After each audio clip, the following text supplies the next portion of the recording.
மனோகர்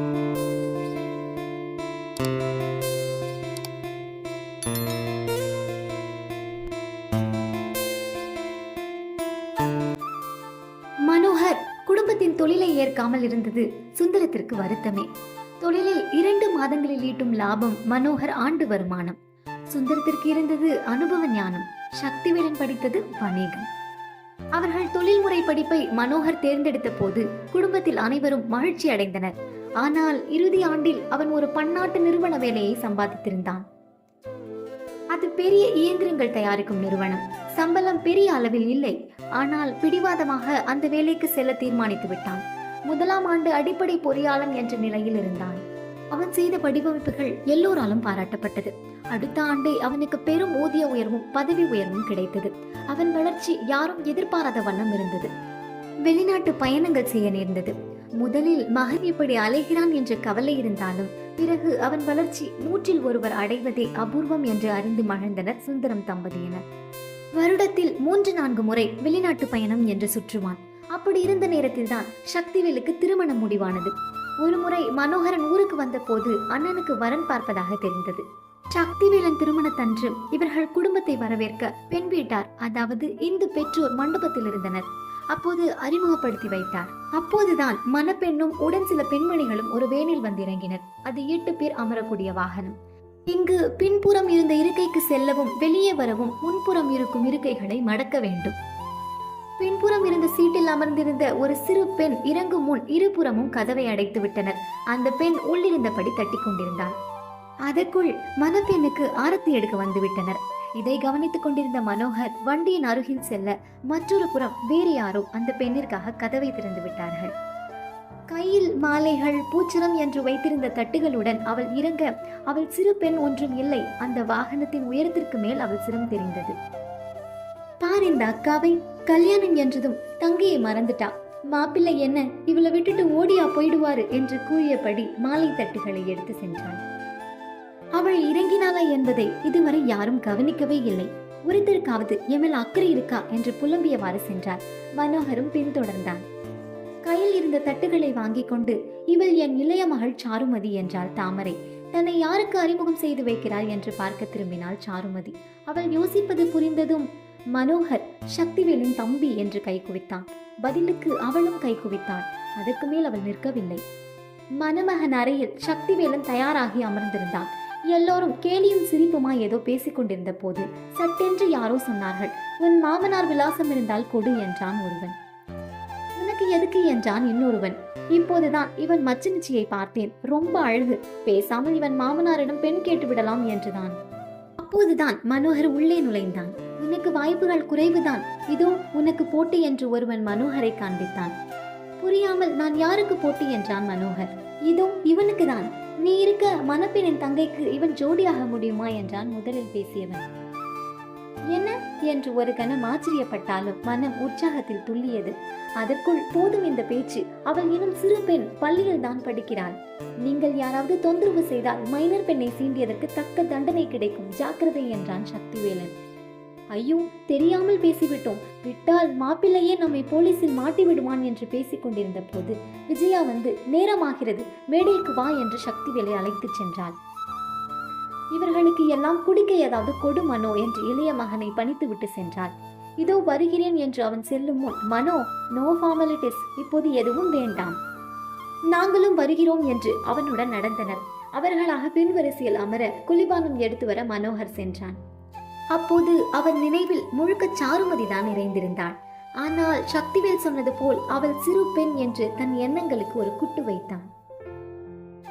சில முறை சாரு கடந்து செல்வதை பேசுவதை கவனித்தான். அவள் பேச்சு அப்படி ஒன்றும் சிறு பிள்ளைகள் போல் இல்லை. பக்குவம், நிதானம் எல்லாம் அவளிடம் இருந்தது. ஆனால் வயதுக்கும் பக்குவத்திற்கும் சம்பந்தம் இல்லையே. திருமணத்தன்று முகூர்த்தத்தை மட்டும் பார்த்துவிட்டு உறங்கி போனான் மனோகரன். நேர மாற்றம், பிரயாண களைப்பு இன்னும் அவனுக்கு தீரவில்லை. எவ்வளவு நேரம் உறங்கினானோ தெரியாது. அறையில் ஏதோ பேச்சு குரல். லேசாக தூக்கம் கலைந்தது. கண் விழித்து பார்த்தான். விஜயா தனக்கு தானே பேசிக் கொண்டிருந்தார். இந்த காலத்து பெண்களுக்கு கொஞ்சம் கூட மரியாதை தெரியவில்லை. எல்லாம் என் நேரம், என்னம்மா புலம்பல், ஐயோ நான் பேசி உன்னை எழுப்பிட்டேனா, நீ இன்னும் கொஞ்ச நேரம் தூங்கு என்றாள். மணியை பார்த்துவிட்டு எழுந்து அமர்ந்தான். என்ன ஆச்சு? எல்லாம் இந்த சாருதான். தன் கை கடிகாரத்தை சரி செய்து கொண்டிருந்தவன் தனக்குள் இருந்த ஆர்வத்தை அடக்கிக் கொண்டான். அன்னை தொடரட்டும் என்று எதுவும் பேசாமல் காத்திருந்தான். உன் அண்ணனை கேலி செய்கிறாள், கொஞ்சமாவது பயம் வேண்டாம்? அக்காவின் கணவன் என்ற மரியாதை வேண்டாம்? அதுதான் நல்லா திருப்பி கொடுத்து விட்டு வந்தேன். அம்மா, அவள் மாமாவை அவள் கேலி செய்கிறாள், இது எல்லாம் சகஜம். நீ சும்மா இரு, உனக்கு ஒன்னும் தெரியாது. அந்த காலத்தில் நாங்கள் எல்லாம் ஆண்கள் முன் தலை நிமிர்ந்து கூட பேச மாட்டோம். என்ன வாய் தெரியுமா அவளுக்கு? சின்ன பெண், விளையாட்டாய் பேசியதை பெரிதாக எடுத்துக்கொள்ளாதீர்கள் அம்மா. என்ன சின்ன பெண்? பனை மரம் மாதிரி வளர்ந்திருக்கிறாள், இது கூட தெரியாதா? அம்மா, இந்த காலத்தில் பெண்கள் இப்படிதான் இருப்பார்கள். விஜயா விடுவதாக இல்லை, தொடர்ந்து பேசிக் கொண்டிருந்தான். இவன் மெதுவாக அங்கிருந்து நகர்ந்தான். அதன் பின் சாருவை பார்க்கும் சந்தர்ப்பம் வரவில்லை. ஆனால் அவன் மனதில் அவள் நிறைந்திருந்தாள். சில மாதங்களுக்கு முன் விடுமுறையில் வீடு வந்திருந்த மகனிடம் விஜயா பேசினாள். மனோ, என்னப்பா லீவ் என்றும் வேலை செய்கிறாய், கொஞ்சம் ஓய்வு எடுக்க கூடாதா? அந்த கம்ப்யூட்டரை மூடித்தான் வை என்றாள். ஒரு 10 நிமிஷம் முடிந்துவிடும், நான் ஒன்று பேச வேண்டும். சொல்லுங்கம்மா. இப்படியெல்லாம் பேச முடியாது, முக்கியமான விஷயம். நீ வேலையை முடி என்று மகனிடம் அமர்ந்தாள். அன்னையை காக்க வைக்க மனம் இல்லாமல் தன் லேப்டாப்பை மூடி வைத்துவிட்டு இப்போ சொல்லுங்க என்றான். பெண் பெயர் சுமா, சென்னையில் வேலை செய்கிறாள், MBA படித்திருக்கிறாள். பெண்ணும் பார்க்க நல்ல அழகு, இதோ போட்டோ கூட இருக்கு என்று ஒரு புகைப்படத்தை காண்பித்தாள். திருமண பேச்சை அன்னை எடுத்த போது முதலில் நினைவுக்கு வந்தது சாருதான்.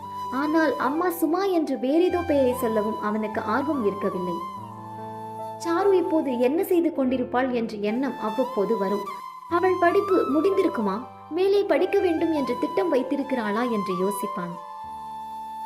இருவரும் அந்நியர்கள் இல்லை என்பதால் அவளை பற்றிய பேச்சு அவ்வப்போது வீட்டில் கேட்கும். அண்ணி இந்து அவளை பற்றி பேசுவாள். அவள் பேசியதில் ஓரளவு சாருவை பற்றி அறிந்து கொண்டான். அவள் அப்படி ஒன்றும் தங்கை புராணம் பாடிவிடவில்லை. மருமகளை குறை கூற விஜயா இந்துவின் குடும்பத்தார் அனைவரையும் குறை கூறுவாள். உடனே இந்து மறுத்து பேசவில்லை என்றாலும் பக்குவமாக அவர்களின் குணங்களை சொல்வாள். விஜயாவுக்கு இந்துவின் குடும்பத்தை பெரிதாக பிடித்து விடவில்லை.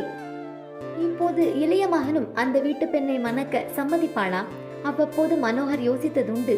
மனோகரன் புகைப்படத்தை பார்க்கவில்லை என்பது நிச்சயம். அம்மா, இன்னும் கொஞ்ச நாள் போகட்டும் என்று சொன்னேனே என்று விட்டு மீண்டும் தன் லேப்டாப்பை திறந்தான். என்னப்பா, போட்டோவை பார்க்காமலே சொல்கிறாய்? பார்த்தால் உனக்கு பிடிக்கும். போட்டோ பார்த்து எனக்கு மனசு மாறப்போவதில்லை. இன்னும் ஒரு 6 மாதம் பொறுங்கள். எதற்கு 6 மாதம்? அம்மா, இப்போ என் வேலையை பற்றி உங்களுக்கே தெரியும். மாதத்தில் 10 நாளேனும் வெளியே சுற்ற வேண்டும். கொஞ்சம் வேலை பளுவும் அதிகம். இன்னும் 2-3 மாதங்களில் இந்த சுற்றல் வேலை குறைந்துவிடும். சென்னைக்கு மாற்றலும் கிடைத்துவிடும். பிறகு எல்லாம் பேசிக்கொள்ளலாம்.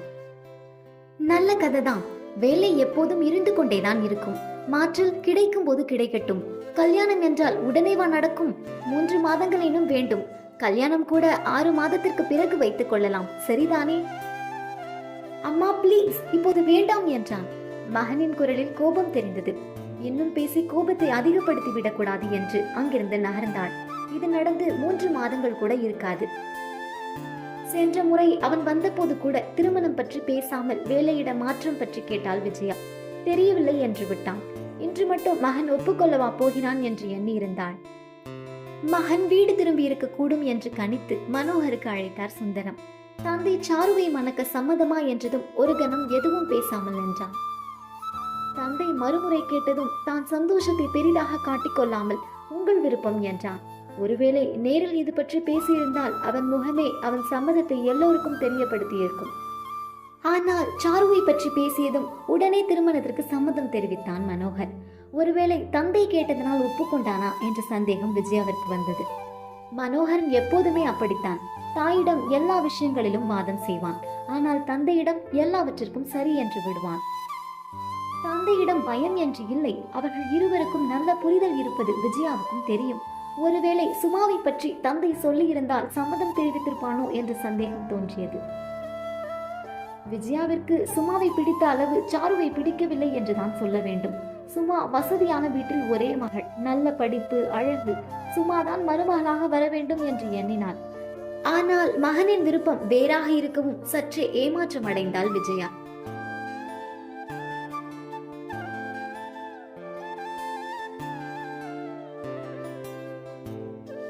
மனோகருக்கு ஆரம்பத்துல இருந்தே சாருவை பிடிக்கும்னு சாருக்கு தெரியுமா இல்ல தெரியாமலே போயிடுமா? மனோகரோட காதல் சாரு அறிவாளா இல்லையா அப்படிங்கிற அடுத்த எபிசோட்ல பார்க்கலாம். அதுவரை உங்களிடமிருந்து விடை பெறுவது உங்கள் இஷா. நன்றி, வணக்கம்.